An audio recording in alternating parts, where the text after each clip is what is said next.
کہ ایکچولی ان کے اندر، اس ڈیموکریسی کے اندر، ڈیموکریٹک جو سسٹم ہے ہمارے پاکستان کے اندر، اس کے اندر آپ کو آٹوکریسی بھی نظر آئے گی کہ یعنی جو اوپر بیٹھا ہوا ہے.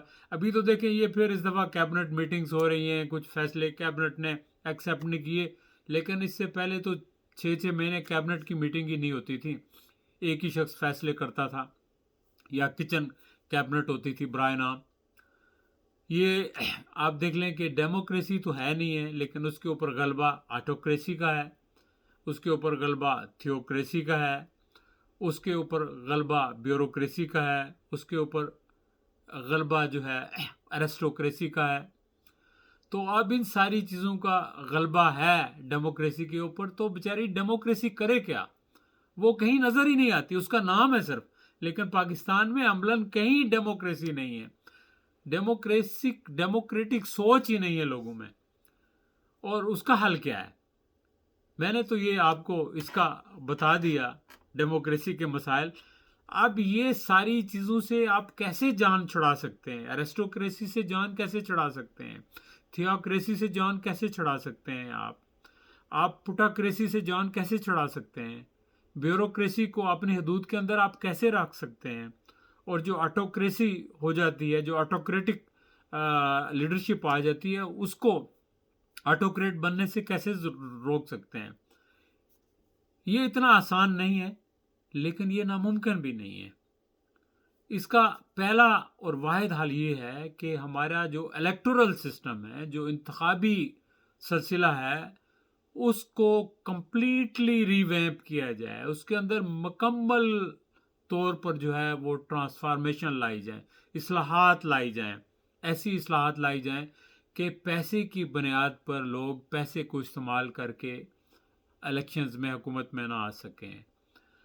لوگ جو مذہب کو استعمال کر کے، تھیوکریسی کو استعمال کر کے وہ حکومت میں نہ آ سکیں. اور اسی طرح لوگ جو ہے وہ باقی جو طبقات ہیں، جیسے اپنے خانوادے ہیں، برادریاں ہیں، یا اپنا کوئی ان کا کسی کا پیر خانہ ہے، یا کوئی بھی ہے، کوئی بھی ایرسٹوکریٹک قسم کا سیٹ اپ ہے، وہ اس کو استعمال کر کے اقتدار میں نہ آ سکیں. بلکہ وہ ہے کیا؟ وہ مثلا اگر آپ جا کے ایک گاؤں کے لوگوں سے ووٹ لیتے ہیں، اور گاؤں کے ووٹ لوگ بجائے اپنی مرضی کے ووٹ دینے کے، وہ گاؤں کے چودھری کے کہنے کے اوپر، گاؤں کے نمبردار کے کہنے کے اوپر، گاؤں کے کھڑپینچ کے کہنے کے اوپر ووٹ دیتے ہیں، تو یہ آپ کا یہ سمجھیں کہ یہ ایک ایرسٹوکریٹک سسٹم ہے. ووٹ وہ ہوتا ہے کہ جب ہر شخص اپنی مرضی سے ووٹ دے. امریکہ کے اندر جب ووٹ دیتے ہیں، میں نے اپنے بچوں سے پوچھا کہ ووٹ کس کو دے کے آئے، وہ پوچھ رہے تھے کہ یہ ہمارا یہ پرسنل ہے، آپ ہمیں کیوں پوچھ رہے ہیں ابو؟ تو میں نے کہا you are right, I am agree with you. لیکن ان کو خود پتا ہوتا ہے کہ کس کو دینا ہے، کس کو نہیں، کون ڈیزرو کرتا ہے کہ کون نہیں. اس کے لیے یہ بھی ضروری ہے کہ جو لوگ الیکشن کانٹیسٹ کریں، ان کے ہر سطح پر مباحثے ہوں، وہ سامنے بیٹھے ہوں، سوال پوچھیں، عوام ان سے پوچھیں کہ کس کا کیا ایجنڈا ہے، عوام کو پتہ لگے کہ کس کے اندر کیا ایبیلٹی ہے، کس کی کتنی صلاحیت ہے، اور کس کا کتنی انڈرسٹینڈنگ ہے ایشوز کے بارے میں، وہ کیا ریفارمز لا سکتا ہے، وہ کیسے لوگوں کو ساتھ لے کے چل سکتا ہے، اور وہ کیسے جو ہے وہ برادریزم سے پاک ہوگا یا ریسزم سے پاک ہوگا. تو یہ ساری چیزیں جب تک ہم مکمل اصلاحات الیکٹورل سسٹم میں نہیں لائیں گے، اس وقت تک آپ کی ڈیموکریسی جو ہے یہ ایسے ہی جو ہے، وہ کہتے ہیں نا وہ گنڈو میں گر گئی، کوئی نام میں بھول رہا ہوں. تو یہی بات ہے کہ جو ڈیموکریسی ہے، یہ ایرسٹوکریسی، بیوروکریسی، تھیوکریسی، آٹوکریسی اور پوٹاکریسی کے اندر جو ہے وہ بیچاری رول رہی ہے، اور اسی طرح رولتی رہے گی.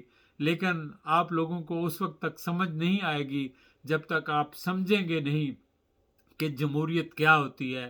جمہوریت عوام کے لیے ہوتی ہے، عوام ہی کے ذریعے ہوتی ہے، اور عوام سے ہی ہوتی ہے.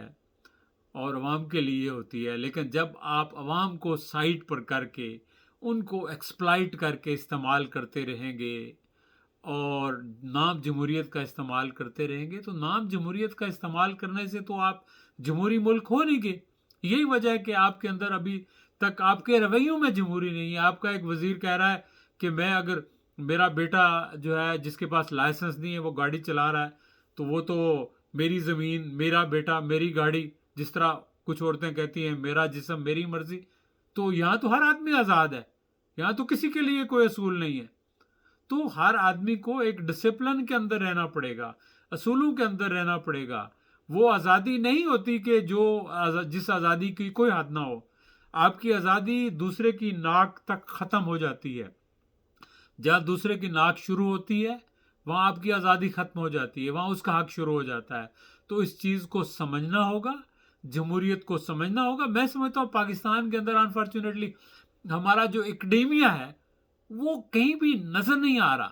دنیا کے اندر حکومتوں کو گائیڈ کرنے کے لیے اکیڈیمیا کردار ادا کرتا ہے، جو پروفیسر ہیں، جرنلسٹ ہیں، رائٹرز ہیں، انٹلیکچوئلز ہیں۔ لیکن پاکستان میں مجھے یہ نظر نہیں آ رہا کہ یونیورسٹیاں ہیں بھی ہیں کہ نہیں۔ اگر ہیں تو ان کے پروفیسر ہیں تو کہاں ہیں، کیا سوچتے ہیں، کیا لکھتے ہیں، کوئی سیمینارز کراتے ہیں اس کے بارے میں، کوئی ریکمنڈیشنز گورنمنٹس کو دیتے ہیں۔ تو یہ ایسے ہی نظام چل رہا ہے اللہ کے سارے، جیسے پاکستان چل رہا ہے تو ایسے ہی جمہوریت بھی چل رہی ہے۔ تو چلیں، لمبی بات ہو گئی، آپ اپنا خیال رکھیے گا، انشاءاللہ پھر آپ سے کسی اور موضوع کے حوالے سے بات ہوگی۔ خدا حافظ۔